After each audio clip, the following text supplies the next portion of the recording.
That's it. After 10 long years, that's what you leave me with.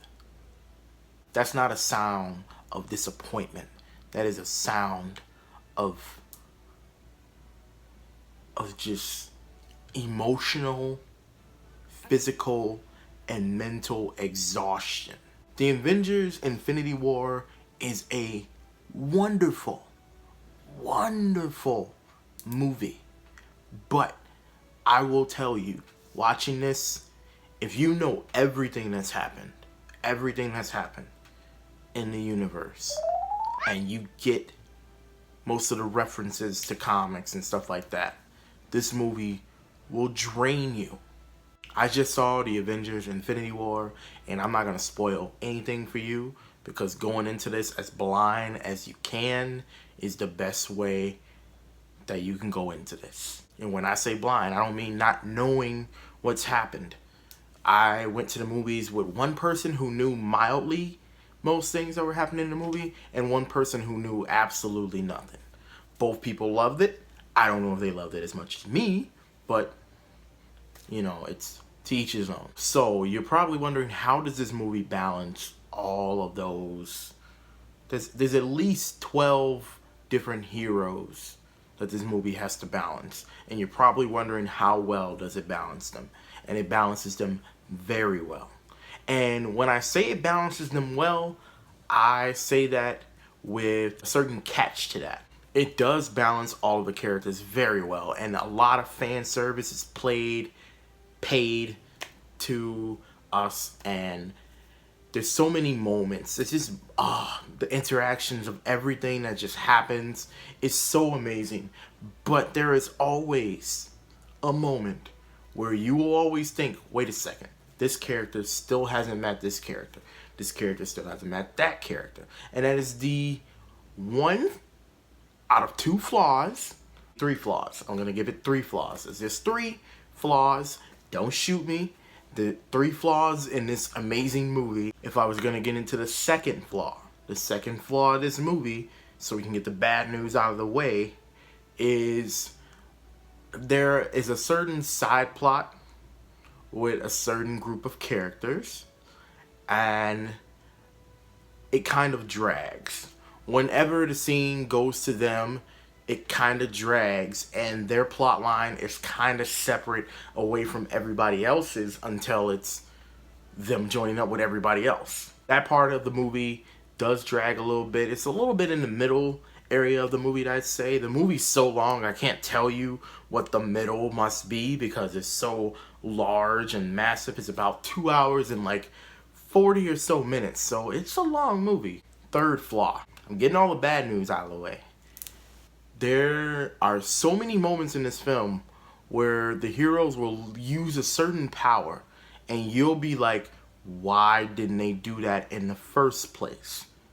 Like, there are a lot of moments in this movie where a certain power that's so cool, it's so like nice, and you're like, they cheer. It's opening night, so you know people are cheering and clapping, but why didn't you do that in the first place?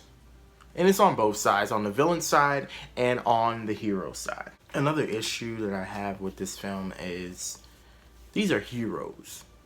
And they're heroes, so certain character decisions almost drive the plot. It's almost as if certain things wouldn't happen. The film wouldn't even exist without certain character decisions that can come off as either stupid, bonehead, or just completely unnecessary. And those are decisions that I will get more into on another video, but there are certain character decisions that, rather than it be a plot twist, it's almost like something happening to literally drive the plot in the direction that they want it to go, when it doesn't have to go that way.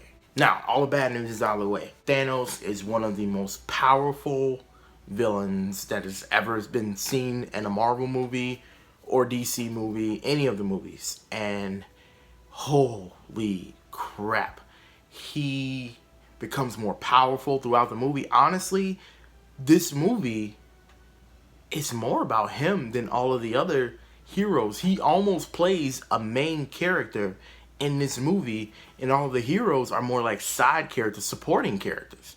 This movie is about Thanos. If I'm gonna give you a spoiler, that is the spoiler. This is Thanos' movie. It should literally be called The Avengers Thanos, but that one makes sense. There is all kind of action throughout the entire movie. There are very few parts where it kind of slows down, not very often. The stakes always feel high, almost always. And that is a problem that Marvel has had a lot, where the stakes don't always feel high. There are character deaths. Some of them I was right about in my other video, and some of them I was very wrong about and never expected. But I'm just gonna leave that for y'all to see. The ending. Whew.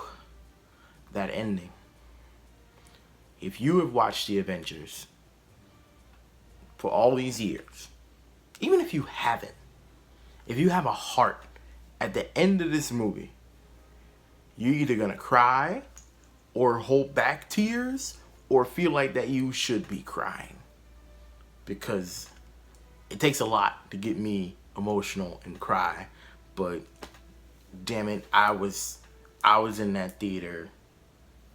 The water came on and I started sweating from my eyes, no big deal. And I don't even know where it goes from here. The cliffhanger ending is gonna divide a lot of people. A lot of people are not gonna like it. I was satisfied with it. I didn't mind this cliffhanger ending. We got another one coming out in like a year. Chill out. But there were people in the audience that were like, what the? That's what you leave us with? After 10 long years, that's what you leave us with? That's why I said that in the beginning of the thing. You see how it all ties together? I'm like one big 10-year Avenger man. At the end, it's going to divide a lot of people. I personally loved it. When I say loved it, I didn't love what happened, but I love how it was executed. And I felt as the way that they wanted me to feel. So all in all, I'm hoping you all go see the Avengers, because you'd really be missing out if you do not go see it. It is worth every penny that you spend to go see it. I saw it in IMAX tonight. The theater was hush at the end. We were sitting through those credits waiting for the end credits scene, and our breaths were taken away. We didn't know what to think, what to feel, how to feel, and it was literally insane. End credit scene continues with that same feeling that you felt at the end, but then there's one little glimmer of hope. One little glimmer of hope that I'm gonna leave for y'all to find out in my much more spoiler review of Avengers Infinity War. If I was to give Avengers Infinity War the least objective score that I can give Avengers Infinity War, because my heart tells me a 10, but my brain tells me a 9. It is a 9. It's not perfect. Nothing is perfect. I gotta work it. It's a great movie. It lives up to the expectations that you expect, but it is also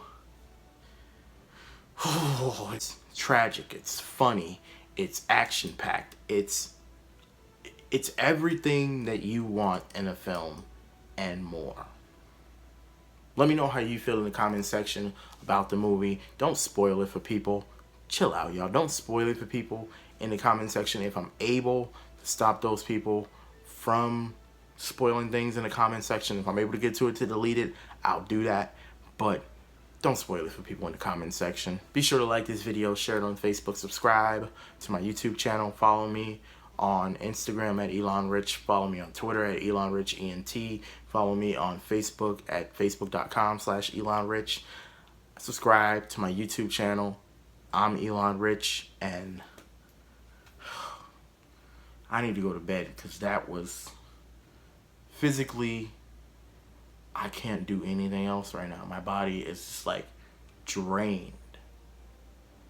Also, I drank a lot today, so peace.